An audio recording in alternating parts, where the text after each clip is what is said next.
ایک مرتبہ ملا کو پیسوں کی ضرورت پڑ گئی۔ بادشاہ نے وزیر خزانہ کو حکم جاری کیا کہ ملا کو اتنے دینار دے دیے جائیں۔ ملا نے واپسی کا وعدہ کیا کہ فلاں تاریخ کو واپس کر دیں گے، مگر بدقسمتی سے وہ اپنے وعدے پر پورا نہ اتر سکا، جس کی وجہ سے وہ دربار سے غائب ہو گئے۔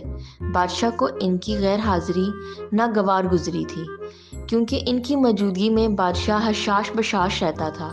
اکثر وزراء، امراء اور تاجر ملا سے حسد کرتے تھے۔ بادشاہ نے ہر کارے بھیجے کہ پتہ کریں ملا دربار میں کیوں نہیں آ رہا۔ ہر بار ان کا بیٹا مختلف بہانے کر کے ٹرخا دیتا۔ دربار کے امراء وزراء نے بادشاہ کو اکسایا۔ بادشاہ کو ملا پر بہت غصہ آیا۔ اس نے کوتوال کو حکم دیا جیسے بھی ہو ملا کو دربار میں حاضر کیا جائے۔ کوتوال نے سر جھکایا اور ملا کے گھر کی طرف روانہ ہو گیا۔ ملا نے کھڑکی سے کوتوال کو دیکھ لیا تھا تو اپنے بیٹے سے کہا، جب کوتوال پوچھے تو بتانا کہ ملا مر گیا ہے، اور خود چارپائی کے نیچے چھپ گیا۔ جو ہی کوتوال نے دروازہ کھٹکایا، ملا کا بیٹا روحانسی آواز میں بولا، ملا تو وفات پا گئے ہیں۔ کوتوال کو شک گزرا، کیونکہ یہ بھی ملا کا بیٹا ہے، کوئی چکمہ دے رہا ہے۔ اس نے گھر کی تلاشی کا بہانہ سوچتے ہوئے کہا، چلو اندر بیٹھ کے تعزیت کرتے ہیں۔ مجبوراً ملا کا بیٹا اسے گھر لے آیا۔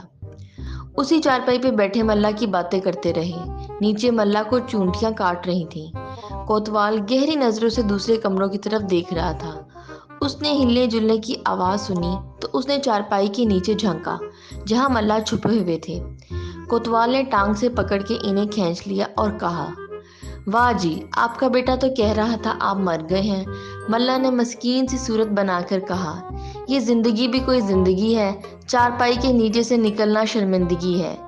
اس پر کوتوال کی ہنسی نکل گئی۔ وہ اسے پکڑے میلے کچلے کپڑوں سمیت بادشاہ کے دربار لے گیا۔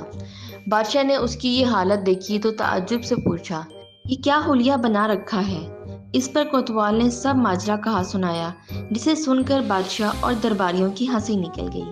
بادشاہ نے اسے معاف کر دیا۔